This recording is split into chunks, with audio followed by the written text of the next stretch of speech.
उस शूल को अपनी ओर आते देख देवी ने शूल का प्रहार किया। उससे राक्षस के शूल के सैकड़ों टुकड़े हो गए। साथ ही महादैत्य चिशुर की भी धज्जियां उड़ गई। वह प्राणों से हाथ धो बैठा। महिषासुर के सेनापति उस महापराक्रमी चिशुर के मर जाने पर देवताओं के पीड़ा देने वाले चामर हाथी पर चढ़ाया और उसने भी देवी के ऊपर शक्ति प्रहार किया, किंतु जगदम्बा ने उसे अपने हुंकार से आते हुए निष्प्रभ करते देख तत्काल प्रभ करके तत्काल पृथ्वी पर गिरा दिया। शक्ति टूटकर गिरी हुई देख चामर को बड़ा क्रोध हुआ।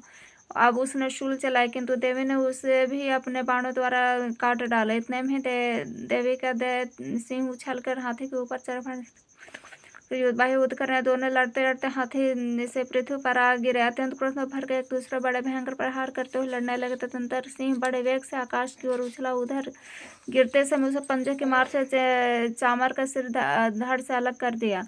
इस प्रकार उदग्र भी शिला वृक्ष आदि की मार खाकर रणभूमि में देवी के हाथ से मारा गया। कराल भी दांतों, मुक्कों और थप्पड़ों की चोट से धराशायी हो गया। क्रोध में भरे हुई देवी ने गदा की चोट से उद्धत का चूमर निकाल दिया। भिंदीपाल ने वाशकल को तथा बाणों से ताम्र और अंधक को मौत के घाट उतार दिया। 3 नेत्रों वाले परमेश्वरी त्रिशूल से उग्रास्य, उग्रवीर तथा महाहनु नामक दैत्य को मार डाला। तलवार की चोट से विडाल के मस्तक को धड़ से काट गिराया। धुरंधर और दुर्मुख इन दोनों भी अपने बाणों से हम लोग को भेज दिया।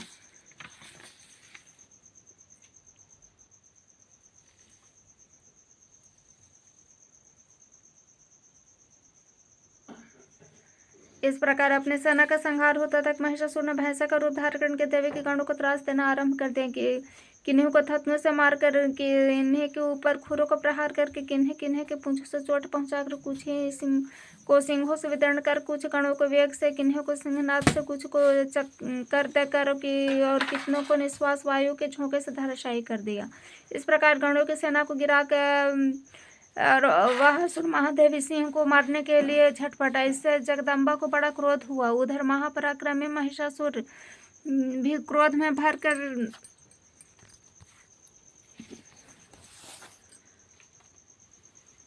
धरती को खुरों से खोदने लगा तथा अपने सिंहों के ऊंचे ऊंचे पर्वत उठाकर फेंकने और गरजने लगा। उसके वेग से चक्कर देने के कारण पृथ्वी क्षुब्ध होकर फटने लगी। उसकी पूंछ से टकराकर समुद्र सब ओर से धरती को डुबाने लगा। सिंह हिलते हुए सिंह के आघात से विदीर्ण होकर बादलों के टुकड़े टुकड़े है। उसके श्वास के प्रचंड वायु के वेग से उड़े हुए सैकड़ों पर्वत आकाश से गिरने लगे।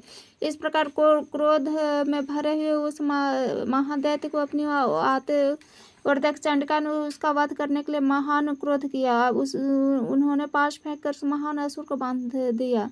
उस महासंग्राम में बंध जाने पर उसने भैंस का रूप धारण कर लिया और तत्काल सिंह के रूप में वह प्रकट हुआ। उस अवस्था में जगदम्बा जो ही उस मस्तक के काटने के लिए उद्यत हुई, त्यों ही वह खड्गधारी पुरुष के रूप में दिखाई देने लगा। तब देवी ने तुरंत बाणों की वर्षा करके ढाल और तलवार के साथ उस पुरुष को बांध डाला। इतने में ही उस महान गजराज के रूप में परिणित हो गया तथा अपनी सूंड से देवी के विशाल सिंह को खींचने और गरजने लगा। खींचते समय देवी के तलवार उसकी सूंड काट डाले। तब उसके महादैत्य पुनः भैंसा का शरीर धारण किया। पहले की भांति चराचर प्राणी सहित तीनों लोगों को व्याकुल करने लगा। तब क्रोध में भरे हुए जगदम्बा का बारंबार उत्तम मधु का पान करने और लाल आंखें करके हंसने लगे। उधर वह बल और पराक्रम के मत से उत्पन्न हुआ राक्षस गरजने लगा। अपने सिंहों से चंडी के ऊपर पर्वतों को फेंकने लगा। उस समय देवी अपने बाणों के समूह से उसे फेंकते हुए पर्वत को चूर्ण करती हुई बोली।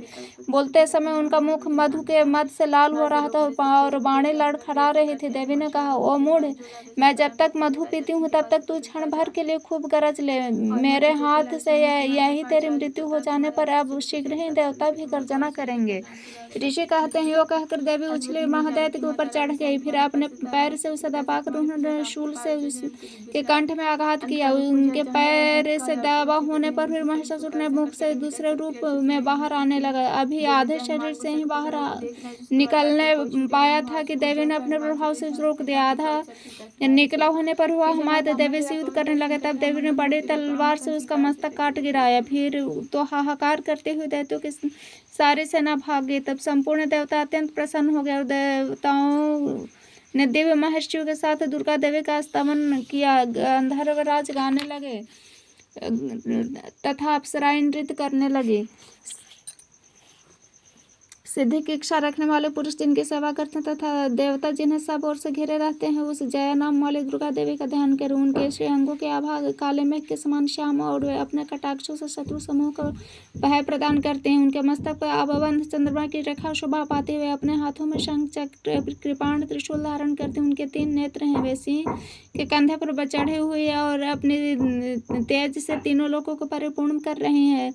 ऋषि कहते हैं अत्यंत पराक्रमी दुरात्मा महिषासुर तथा उसकी दैत्य सेना के देवी के हाथ से मारे जाने पर इंद्र आदि देवता प्रणाम के लिए गर्दन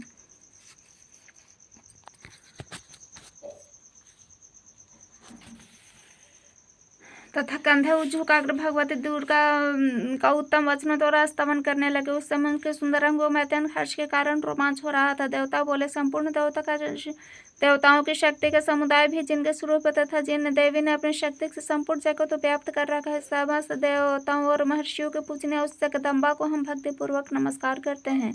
वे हम लोगों का कल्याण करें। जिनके अनुभव प्रभाव से बल का वर्णन करने में भगवान शेषनाग ब्रह्मा तथा महादेव जी भी समर्थ नहीं हुए, भगवती चंड के संपूर्ण जगत का पालन एवं अशुभ भय का नाश करने का विचार करें। जो पुण्यात्माओं के घर में स्वयं भी लक्ष्मी रूप, पापियों के यहाँ दरिद्र रूप से, शुद्ध अंतःकरण वालों पुरुषों के हृदय में बुद्धि रूप से, सत्पुरुषों के में श्रद्धा तथा कुलीन मनुष्य में लज्जा रूप से निवास करते हैं, उन महान भगवती दुर्गा को हम नमस्कार करते हैं। देवी आप संपूर्ण विश्व का पालन कीजिए। देवी आपके इस अचिंत्य रूप का असुरों का नाश करने वाले भारे पराक्रमी तथा समस्त देवताओं और दैत्यों के समक्ष रूप में प्रकट किए हुए आपके अद्भुत चरित्रों का हम किस प्रकार वर्णन करें। आप संपूर्ण जगत की उत्पत्ति में कारण है। अब सत्व गुण, रजोगुण, तमोगुण, ये तीनों गुण मौजूद हैं। तो भी दोषों के साथ आपका संसर्ग नहीं जान पड़ता। भगवान विष्णु, महादेव आदि देवता भी आपका पार नहीं पाते। आप ही सब का आश्रय है। यह समस्त जगत आपका अंशभूत है, क्योंकि आप सबकी आदिभूत अव्याकृता परम प्रकृति देवी संपूर्ण योगों में जिसके उच्चारण से सब देवता तृप्ति लाभ करते हैं, वह स्वाहा आप ही हैं। इसके अतिरिक्त आप पितरों की भी तृप्ति के कारण है, तो सब लोग आपको स्वधा भी कहते हैं। देवी मोक्ष की प्राप्ति का साधन अचिंत्य महाव्रत स्वरूप है। समस्त दोषों से रहित जितेंद्रिय तत्व को भी की सार वस्तु मारने वाले तथा मोक्ष की अभिलाषा रखने वाले मुनिजन जिसका अभ्यास करते हुए भगवती पर विद्या आप ही हैं। आप शब्द स्वरूप अत्यंत निर्मल ऋग्वेद, यजुर्वेद, गीत के मंत्रों के पदों पाठ से युक्त सामवेद का भी आधार आप हैं। आप देवी त्रयी भगवती इस विश्व की उत्पत्ति पालन करने के लिए आप ही खेती एवं आजीविका के रूप में प्रकट हैं। हम संपूर्ण जगत की घोर पीड़ा का नाश करने वाले हैं। देवी जिससे समस्त शास्त्रों के सार का ज्ञान होता है, वह मेधा शक्ति आप ही हैं। दुर्गम भव सागर से पार करने उतरने वाले नौका रूप दुर्गा देवी आप ही हैं। आप कहीं भी आ सकते नहीं है। वैतैटप के शत्रु भगवान विष्णु के वश स्थल में एकमात्र निवास करने वाली भगवती लक्ष्मी तथा भगवान चंद्रशेखर द्वारा सम्मानित गौरी देवी भी आप ही हैं। आपका मुख मंद मुस्कान से सुशोभित, निर्मल, पूर्ण चंद्रमा के बिंब का अनुसरण करने वाला उत्तम सुवर्ण की मनोहर कांति इसका कमनीय है। तो भी उसे देखकर महिषासुर को क्रोध हुआ और सहसा उसने उस पर प्रहार कर दिया है। बड़े आश्चर्य के बात है, देवी वह मुख जब क्रोध से युक्त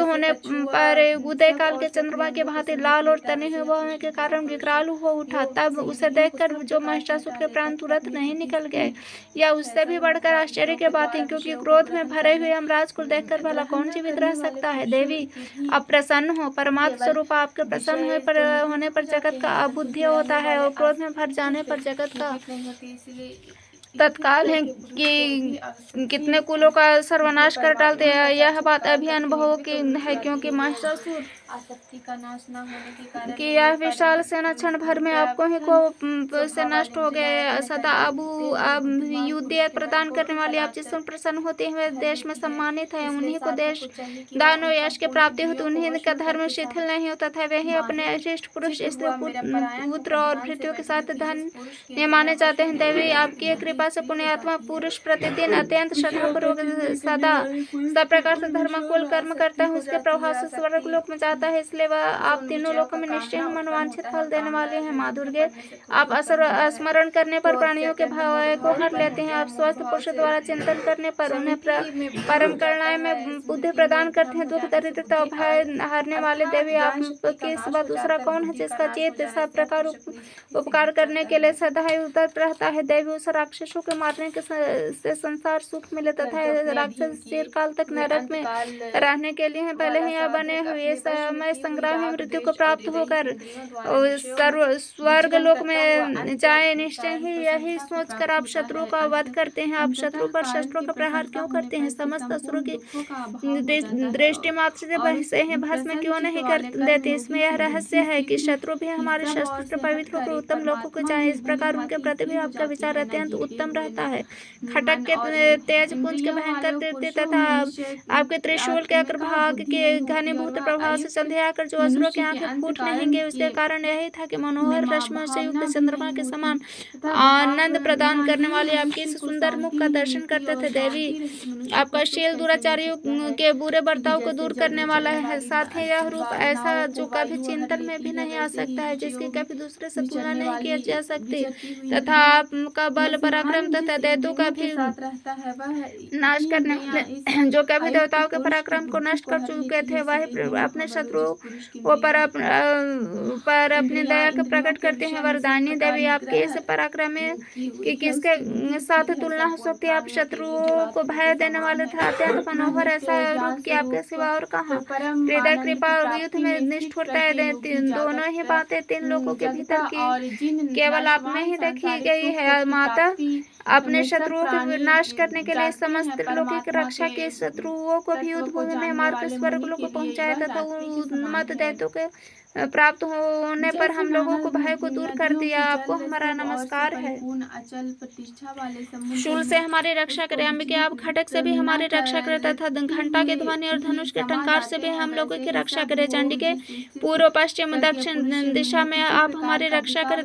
ईश्वरी, अपने त्रिशूल को घुमाकर आप उत्तर दिशा में भी हमारी रक्षा करें। तीनों लोकों में आपके जो परम सुंदर में अत्यंत भयंकर रूप चढ़ते हैं, उनके द्वारा भी आप हमारी तथा इस भूलोक की रक्षा करें। अम्बिके, आपके तदंतर पल्लव में शोभा पाने वाले खटक, शूल और गदा आदि जो शस्त्र उन सब के द्वारा आप सब ओर से हम लोगों की रक्षा करें। ऋषि कहते हैं, इस प्रकार जब देवताओं ने जगदम्बा की स्तुति की तो नंदन वन के दिव्य पुष्पों में गंध चंदन आदि के द्वारा उनका पूजन किया। फिर सबने मिलकर जब भक्ति पूर्वक दिव्य पुष्पों की सुगंध निवेदन की, तब देवी ने प्रसन्न वदन होकर प्रणाम करते हुए उन देवताओं से कहा। देवी बोली, देवताओं, तुम लोग मुझसे कि जिस वस्तु की अभिलाषा रखते हुए है उसे मांगो। देवताओं ने कहा, भगवती, हमारी सब इच्छा पूर्ण कर दे, अब कुछ भी बाकी नहीं, क्योंकि हमारे शत्रु महिषासुर मारा गया। महेश्वरी, इतने पर भी यदि आप हमें वर देना चाहते हैं तो हम जब जब आपका स्मरण करें तब तब आप दर्शन देकर हम लोगों को महान संकट कर दूर कर दिया करे तथा प्रसन्न मुखी अम्बिके, जो मनुष्य इस स्तोत्र द्वारा आपकी स्तुति करे उसे वित्त समृद्धि वैभव देने के साथ ही उसके धन और स्त्री आदि संपत्ति भी बढ़ाने के लिए आप सदा हम पर प्रसन्न रहें। ऋषि कहते हैं, राजन, देवताओं ने जब अपने तथा जगत के कल्याण के लिए भद्रकाली देवी के इस प्रकार प्रसन्न किया तब वे तथास्तु कहकर वहीं अंतर ध्यान हो गई। भूपाल, इस प्रकार पूर्व काल में तीनों लोगों को हित कर चाहने वाले देवी जिस प्रकार देवताओं के शरीर में प्रकट हुई थी, वह सब कथा मैंने कह सुना। ये पुनः उन देवताओं को उपकार करने वाले देवते दुष्ट दैत्यों तथा शुंभ निशुंभ वध करने एवं सब लोगों को रक्षा करने के लिए गौरी देवी के शरीर में जिस प्रकार प्रकट हुई थी, सब वह प्रसंग मेरे मुख से सुन मैं उससे तुमसे यथावत वर्णन करता हूँ।